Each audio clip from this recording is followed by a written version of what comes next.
Hello friends, Neha એજ્યુકેટરમાં આપનું સ્વાગત છે. આજે હું તમારા માટે લઈને આવી છું 11મી જૂન 2026 ના મહત્વના કરંટ અફેર્સ, જે તમારી આવનારી પરીક્ષામાં તમને ખૂબ ઉપયોગી થશે. તેમાં ચોક્કસથી તમને એક માર્ક અપાવશે. પરંતુ એ પહેલા વિડીયોની લિંક મિત્રો સાથે શેર કરવાનું ભૂલતા નહીં, વિડીયોને લાઈક કરવાનું ભૂલતા નહીં, અને હા, વિડીયોની પીડીએફ તમને ચોક્કસથી મળી જશે, તો એ ડાઉનલોડ કરવાનું પણ ભૂલતા નહીં. અને જે મિત્રો હેન્ડ રિટન નોટબુક લખતા હોય છે, એ તો સૌથી બેસ્ટ વે છે તૈયારી કરવાનો. ખરું ને ફ્રેન્ડ્સ? અને સાથે સાથે મારી સિરીઝ ચાલુ છે, તો એ પણ તમે વેઇટ કરતા રહેજો કે વન બાય વન આવતી રહેશે, કારણ કે બધા સબ્જેક્ટ હું રેડી કરું છું, એટલે થોડીક વાર લાગી શકે છે. તમે ગુજરાતનો સાંસ્કૃતિક વારસાની સિરીઝ ન જોઈ હોય તો એ પણ હું રિક્વેસ્ટ કરીશ કે જોઈ લેજો. આપણે હસુતાબેન સેંધાણી અને જોરાવરસિંહ જાદવ બંનેની બનાવી છે. એમાં જોરાવરસિંહ જાદવની હજુ રનિંગ છે. મે બી એનો લાસ્ટ પાર્ટ આવી જશે, રાઈટ? હસુતાબેન સેંધાણીના પણ તમે જોઈ લેજો, જેથી કરીને તમને ખૂબ ઉપયોગી થશે. રાઈટ, હવે ચાલો આપણે બિલકુલ પણ સમય બગાડ્યા વગર આપણે આગળ વધી જઈશું. આજનો આપણો પ્રથમ પ્રશ્ન છે, બીજી બ્રિક્સ કલ્ચર વર્કિંગ કમિટી ગ્રુપની મીટિંગ ક્યાં મળી છે? ઓપ્શન એ નવી દિલ્હી, ઓપ્શન બી પુરી, ઓપ્શન સી વારાણસી કે ઓપ્શન ડી મુંબઈ. હવે તમને ખ્યાલ હશે કાલે કે વડાપ્રધાન નરેન્દ્ર મોદીએ જવાહરલાલ નહેરુના આપણા સ્વર્ગીય વડાપ્રધાન નરેન્દ્ર મોદીએ રેકોર્ડ તોડ્યો છે સૌથી લોંગેસ્ટ વડાપ્રધાન તરીકેનો. એ વાત તમારે નોટ કરીને યાદ રાખી લેવાની છે, બરાબર છે? હવે આપણે અત્યારે અહીંયા આવીએ તો બીજી બ્રિક્સ કલ્ચર વર્કિંગ કમિટી ક્યાં મળી છે? તો ઓપ્શન સી આવશે, ક્યાં તો વારાણસીમાં, રાઈટ? યાદ રાખજો.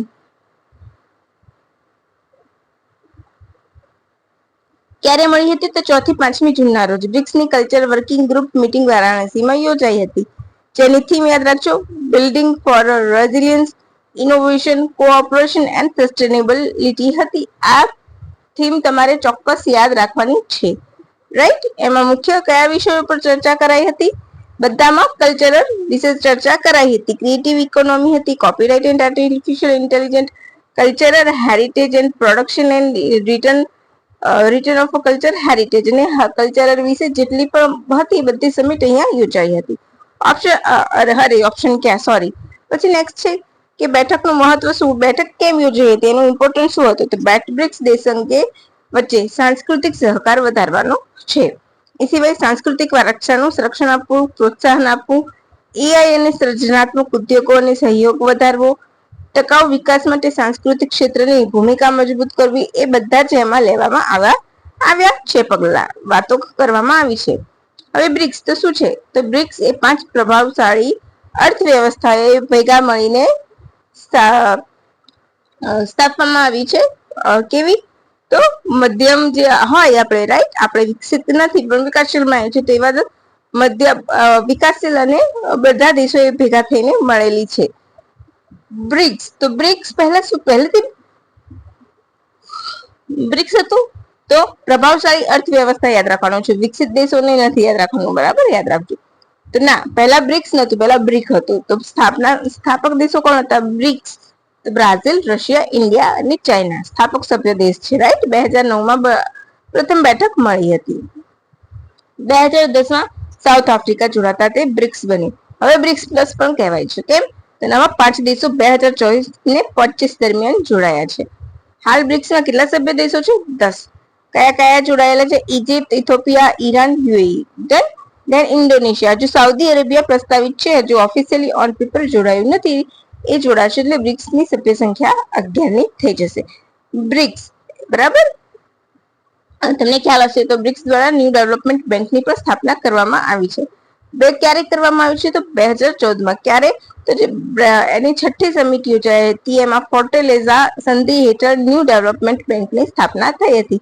હવે આનાથી વિશેષ તમારે બહાર ક્યાંય કશું આવશે નહીં. તમને એવું લાગે છે ને કે સરસ મજાની ડિટેલ આપી છે, તો એ ડિટેલ તમારે એના માટે થઈને એક લાઈક વિડીયોને જરૂરથી આપજો. નેક્સ્ટ ક્વેશ્ચન, અમરાવતી ખાતે પ્રસ્તાવિત સેન્ટ્રલ ગવર્મેન્ટ જનરલ પૂલ એકોમોડેશન અંગેના નીચેનું કયું વિધાન સાચું છે? જોડણું સાચું છે કે વિધાન સાચું છે? બરાબર. તો CGPOA નું નિર્માણ આંધ્રપ્રદેશના પાટનગર અમરાવતી ખાતે થશે. તો યસ, ધીસ ઇઝ રાઈટ. આ પ્રોજેક્ટનું આયોજન 5.53 એકર વિસ્તારમાં કરવામાં આવ્યું છે, રાઈટ? પ્રોજેક્ટનો અંદાજિત ખર્ચ 1,299.08 કરોડ છે, તો એ પણ સાચું છે. તો આપણે જોઈશું કે આ બધા વિધાન કયામાં આવે છે. ઓપ્શન એ માત્ર 1 અને 2, ઓપ્શન બી માત્ર 2 અને 3, આપેલ તમામ કે 1 અને 3. તો અહીં આપણો જવાબ બની જશે ઓપ્શન સી, આપેલ તમામ. ડન. કેન્દ્રીય મંત્રીમંડળની આર્થિક બાબતોની સમિતિએ આને મંજૂરી આપી છે. પ્રોજેક્ટ હાઉસિંગ અને અર્બન અફેર્સ મંત્રાલય દ્વારા CPWD મારફતે અમલમાં મૂકવામાં આવશે. પ્રોજેક્ટનું પૂરું નામ, જે આપણને પ્રશ્નમાં મૂકેલું છે, એનું પૂરું નામ યાદ રાખવાનું છે. સેન્ટ્રલ ગવર્મેન્ટ જનરલ પૂલ ઓફિસ એકોમોડેશન. બરાબર. આયોજન કેટલા વિસ્તારમાં કરાશે? 5.53 એકર. બરાબર. ક્ષમતા 8,000 અધિકારીઓ અને કર્મચારીઓ માટે સુવિધા મળી રહે એ રીતે ડેવલપ કરવામાં આવશે. ખર્ચ તમને આપી દીધો છે. અમલીકરણ તો પ્રોજેક્ટ હાઉસિંગ અને શહેરી બાબતોનું મંત્રાલય દ્વારા, બરાબર, CPWD દ્વારા કરાશે. આ પ્રોજેક્ટ મને ઓછામાં ઓછું ગ્રીહા રેટિંગ એટલે ગ્રીન, જે આપણે કહેવાય છે ગ્રીન ડિઝાઇન, પર્યાવરણને અનુલક્ષીને, રાઈટ, એને ગ્રીહા કહેવાય છે.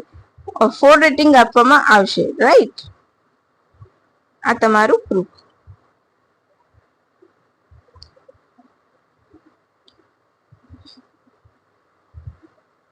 બરાબર. હવે સમગ્ર વિશ્વમાં પર્યાવરણને અનુકૂળ અને ટકાઉ બાંધકામ પદ્ધતિઓ અપનાવવા પર સતત ભાર મૂકવામાં આવ્યો છે. આ ઉદ્દેશને અનુરૂપ એને બનાવવામાં આવશે. રાઈટ. એટલું યાદ રાખવાનું છે. હવે નેક્સ્ટ ક્વેશ્ચન. દર વર્ષે 10 જૂનના રોજ કયો દિવસ ઉજવવામાં આવે છે? વિશ્વ નેત્રદાન દિવસ, national herbs and spices day, A અને બી બંને, કે પછી option D coral triangle day? બોલો, કયો દિવસ ઉજવવામાં આવે છે? તો ઓપ્શન સી, કોરલ, એ અને બી બંને દિવસ ઉજવાય છે.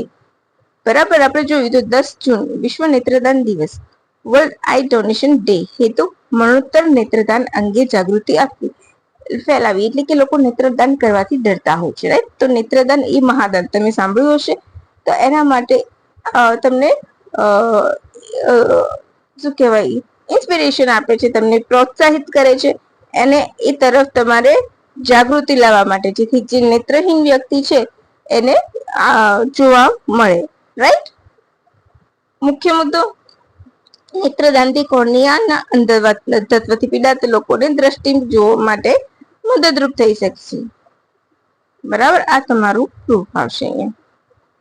ઓકે.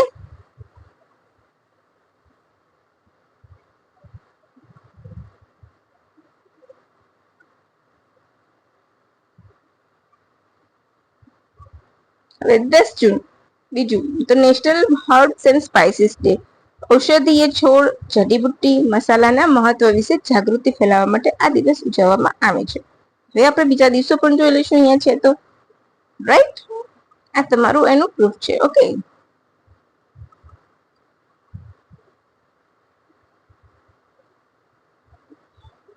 શું કહે છે કે હર્બ્સ કેવા છે? Small in size, great in value. Right. 9મી જૂન કોરલ ટ્રાયેંગલ દિવસ પ્રથમ વખત 2012માં ઉજવવામાં આવ્યો હતો. હેતુ શું છે? તો દરિયાઈ જૈવ વિવિધતા અંગે કોરલના રીફ સંરક્ષણ માટે જાગૃતિ ફેલાવવાનો છે. કોરલ એટલે આપણે પરવાળા કહીએ છીએ. રાઈટ.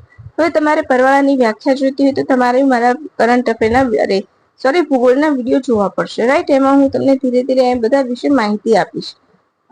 મારા પ્રીવિયસ વિડીયોમાં કરંટ અફેર છે, એમાં પણ મેં આપેલું છે. આપણે રિપીટ કરીને ટાઈમ વેસ્ટ નહીં કરીએ. રાઈટ. એક ટોપિકમાં આપણે લઈ લઈશું. એકનું એક રિપીટેશન કરવાથી શું થશે કે તમારો પણ ટાઈમ વેસ્ટ થઈ જાય છે. ઘણા લોકોને હું જોઉં છું, મોટી મોટી ચેનલો વાળા સારા હોય છે, બેસ્ટ કરાવે છે, પણ અઠવાડિયામાં અને 15 દિવસમાં એકની એક વસ્તુ 4-5 વખત 15 થી 20 મિનિટ કરાવે છે. જે સિન્સિયરલી પ્રિપેરેશન કરતા હશે વિદ્યાર્થીઓ, એનો ટોપિક એરિયો રેડી થઈ જ ગયો હોય છે. તમે 5-5 વખત ફક્ત તમારી કમાણી માટે થઈને વિદ્યાર્થીનો ફ્રીમાં ટાઈમ બગાડો છો. એની ચાલ ના હોવું જોઈએ. તમે તમારા પેડ લેક્ચરમાં નહીં કરતા હોય એવું. રાઈટ. એટલા માટે કહું છું કે અમુક પ્રિપેરેશન છે ને આપણે આપણા વે પર કરો, બીજાની ઉપર આધારિત ન રહો.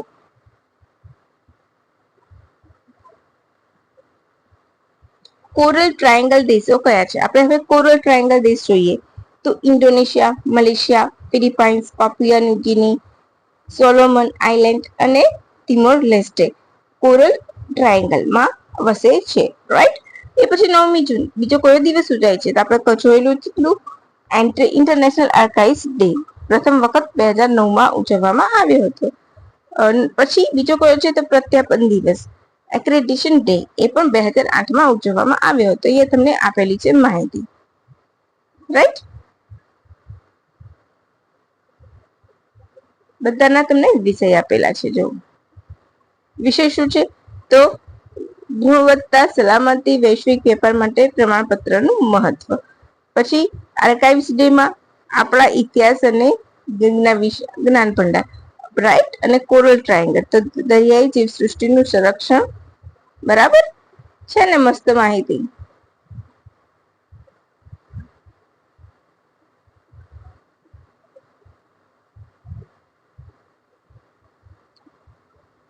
પછી નેક્સ્ટ ક્વેશ્ચન, ધોલેરામાં ખારાશવાળી જમીનમાં વૃક્ષારોપણ માટે કઈ પદ્ધતિનો ઉપયોગ કરવામાં આવે છે? મિયાવાકી પદ્ધતિ, ડ્રમ પ્લાન્ટેશન પદ્ધતિ, ટિશ્યુ કલ્ચર, હાઇડ્રોપોનિક પદ્ધતિ. બોલો. હાલમાં જ આવી ચર્ચામાં તો અહીંયા પણ આવશે આપણું ઓપ્શન બી, ડ્રમ પ્લાન્ટેશન પદ્ધતિ. શું આવશે? ડ્રમ પ્લાન્ટેશન પદ્ધતિનો ઉપયોગ કરીને વાવણી કરવામાં આવે છે. અત્યંત ખારાશવાળી જમીનમાં અમદાવાદના સામાજિક વનીકરણ વિભાગ દ્વારા ડ્રમ પ્લાન્ટેશન પદ્ધતિથી 3200 થી વધુ વૃક્ષોનું સફળ વાવેતર કરવામાં આવ્યું છે. અમલ કોણે કર્યો હતો? તો સામાજિક વનીકરણ વિભાગ દ્વારા. સહયોગ DSI RDA એટલે કે Dholera special investment region development ઓથોરિટીએ એમાં સહયોગ આપ્યો હતો. આની વિશેષતા શું છે? ડ્રમ પ્લાન્ટેશન તો અત્યંત ખારાશવાળી જમીન હોય, જ્યાં કઈ શું જોવું મુશ્કેલ હોય ત્યાં પણ કંઈક ઉગાડે છે એના માટે, રાઈટ. અને આગામી તબક્કામાં શું છે? તો 20 હેક્ટર જમીનમાં ફરીથી 90,000 થી વધુ રોપા વાવવાની યોજના છે, રાઈટ. રોપા વાવવાના છે, ડેવલપ થાય પછીની વાત છે. ઓકે. હવે મિયાવાકી, આપણે બાકીની પદ્ધતિ જોઈએ, મિયાવાકી, ટિશ્યુ કલ્ચર, હાઇડ્રોપોનિક. તો મિયાવાકી આ પદ્ધતિના જનક કોણ છે? તો જાપાનના અકીરા મિયાવાકી હતા. હેતુ ઓછા વિસ્તારમાં ઘનિષ્ઠ નાનું જંગલ ઉભું કરવું. સ્થાનિક પ્રજાતિના વૃક્ષ નજીક વાવવામાં આવે છે, રાઈટ. અને ખાસ કરીને શહેરી વિસ્તારમાં પણ હરિયાળી વધારવા થાય છે. પછી હાઇડ્રોપોનિક તો જમીન વગર છોડ ઉગાડવાની એટલે કે પાણીમાં, રાઈટ. અને ટિશ્યુ કલ્ચર તો છોડના નાના નાના ભાગને માંથી નવા છોડ તૈયાર કરવાની વૈજ્ઞાનિક પદ્ધતિ છે. 3 વસ્તુ તમારી ક્લિયર થઈ ગઈ. હવે તમને આ જ વસ્તુ જોડકા સ્વરૂપે પૂછી લઈ તો કે નીચે આપેલું જોડકું જોડો. ટિશ્યુ કલ્ચર તો નાના નાના કોષમાંથી નવા છોડ કરવાની વૈજ્ઞાનિક પદ્ધતિ. હાઇડ્રોપોનિક તો જમીન વગર છોડ ઉગાડવાની પદ્ધતિ, રાઈટ. મિયાવાકી તો નાના વિસ્તારમાં મોટું જંગલ ઉભું કરવું. ડ્રમ પ્લાન્ટેશન સામે આપશે કે ખારાશવાળી જમીનમાં છોડ ઉગાડવા. આવી શકે ને જોડકા સ્વરૂપે? તો તમારું ખબર ને ખ્યાલ ના હોય, પરંતુ તમે અહીંયાથી વાંચ્યું હશે, જોયું હશે અને લખેલું હશે તો તમને 100% એ પ્રકારનો ક્વેશ્ચન આવશે તો તમે સોલ્વ કરી શકશો. આજનો છેલ્લો પ્રશ્ન, Ahmedabad metro rail project phase 2 હેઠળ કોટેશ્વર રોડથી એરપોર્ટ કોરિડોરની લંબાઈ કેટલી છે? બોલો. તો અહીં આપણો જવાબ આવશે ઓપ્શન બી. ડન. ક્યાં છે તો શું પ્રોજેક્ટ છે? Ahmedabad metro rail project phase 2. Route Koteshwar થી એરપોર્ટ સુધી. સ્ટેશન 5 હશે. કુલ પૂર્ણતા માટેનો ખર્ચ તો 2168.04 કરોડ. યાદ રાખજો, આ ઇમ્પોર્ટન્ટ છે. એએમસી ને વિશે અમદાવાદ મેટ્રો છે એટલા માટે.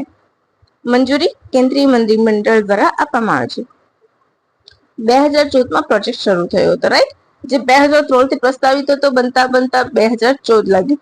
એટલે કે એક સામાન્ય વસ્તુ, જસ્ટ હું કોઈને ટાર્ગેટ નથી કરતી, પરંતુ આ પ્રોજેક્ટ મેટ્રોમાં ભરપૂર ભ્રષ્ટાચાર થયેલો છે, રાઈટ.